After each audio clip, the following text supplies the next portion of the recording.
Hindi naman masama na humingi ng tulong sa iba. At hindi rin maganda na lagi sinasarili mo lahat.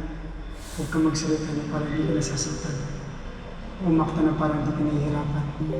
Dahil gano'n man itago yung loob mo, siguradong minsan humihilig din ang kadamay mo. Hindi kayo inaano humingi ng saklolo. Minsan gano'n talaga. Kailangan natin ng ibang tao para makaahon. Paminsan-minsan, magpakatotoo kasi totoong nararamdaman mo. At huwag kang matakot na ipakita yun sa iba. Kung makapagsalita, akala mo naman kung sino.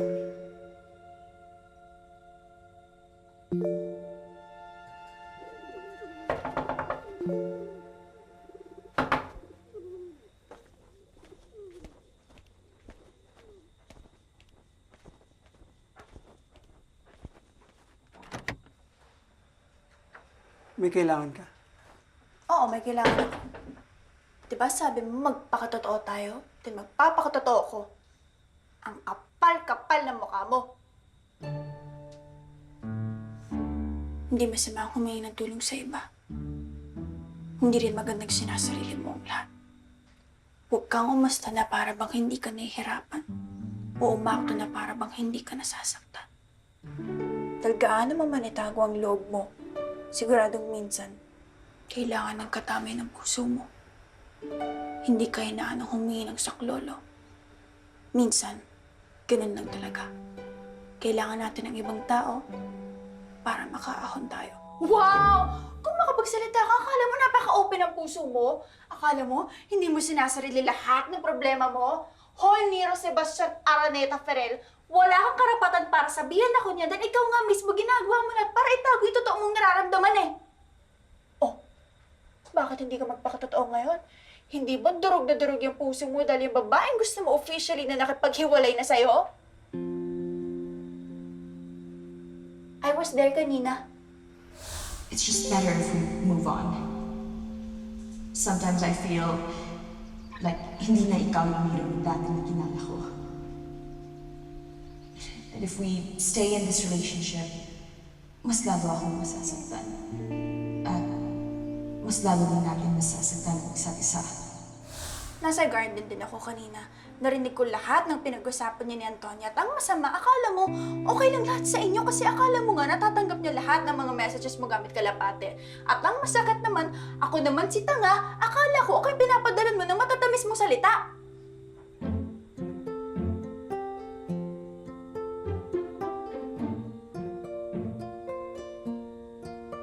Look, hindi ko sinasadya na marinig ang usapan niya ni Antonia. Totoo naman kasing sinasabi mo I was acting tough na para bang hindi ako natatakot. Kaya iniiwasan ko rin sila Camille at Ira dahil medyo ilag naman na talaga ako sa kanila. So kaya ako nagpunta sa garden dahil nagtatago ako sa kanila. Pero nung na-realize ko na masyado ng private at personal na pinag-uusapan ni Antonia, umalis na ako. Okay? I'm sorry. Pero mula naman kasi nung nasunog ko yung Batcave mo, never ko na naging intensyon na i-invade yung privacy mo. Aksidente lang yun. Pero mabuti na rin pala na nangyari para nalaman kong hindi pala para sa akin yung mga kalapate. Gusto ko lang naman kasing makabawi sa lahat ng kabutihang ginawa mo sa akin. At alam ko rin yung effort mo para i-cheer up ako, para mas maging feeling good ako sa sarili ko. Ngayon gets ko na. Nung sinabi mo sa akin na nais ako sa'yo pala naliligaw mga alaga ko. Bakit di mo sinabi agad? May mga taong hirap ipakita ang kanilang saloobin. Kaya minsan, some resort in secret messages. And ang may papayo ko sa'yo, huwag mo muna siyang kumprontehin. Give him time. Bigyan mo ng oras at panahon. Alam mo, saan ba darating ang pagkakataon na magkakaroon siya ng lakas ng loob para harapin ka at sabihin ang totoong nararamdaman niya sa'yo. And when the time is right, siya pa mismo makikipagsigawan sa mundo ng pagmamahal niya sa'yo. Pero sa ngayon, hayaan mo muna siyang pasikretong express ang feelings niya through secret messages. Mahabang kwento, pero ang iniisip ko kasi, kaya mo ako pinapadala ng mga sweet secret messages mo dahil may secret feelings ka sa akin.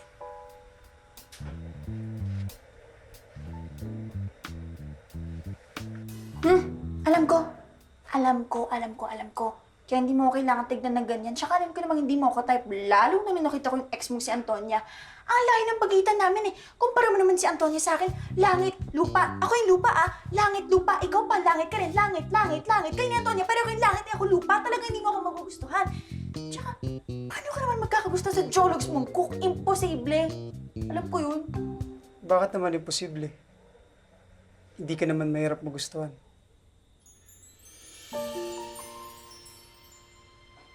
Pero tama ka. Hindi ka one type ko. Anyway, salamat sa honesty mo, Florence. Magkita na lang tayo bukas sa school. Salamat din sa pakikinig at salamat sa pag-unawa. Good night.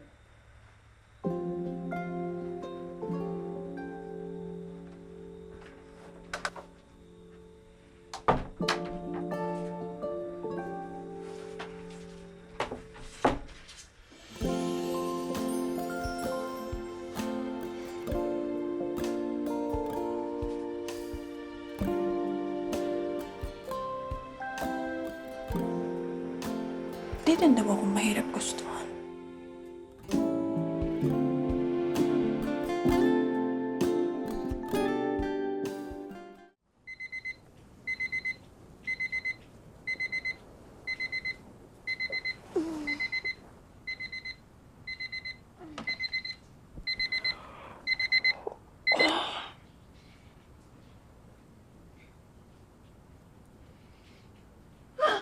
Anak na panikilita ako!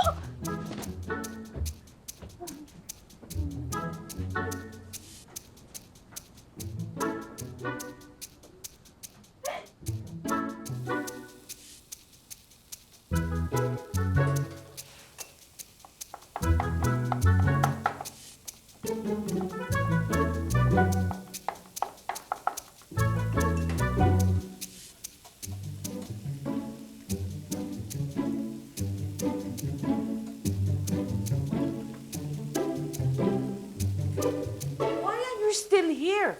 Malilate ka na. Hindi po, Miss Rafica. Sandali na lang po ito. Matatapos na rin to. Ay nako, nag-usap na kami ni Don Ferrell. You just have to focus on your school. Ako na bahala dito sa kusina. Hindi po, Miss Rafica. Kayang-kaya ko po ito. Malapit na ito Alam matapos. kong kaya mo, pero gusto ka namin tulungan para mabawasan ang pressure sa'yo. After all, mag-a-adjust ka pa sa bago mong school. Go! What do you... Go! Thank you po, Miss Rafica. Thank you.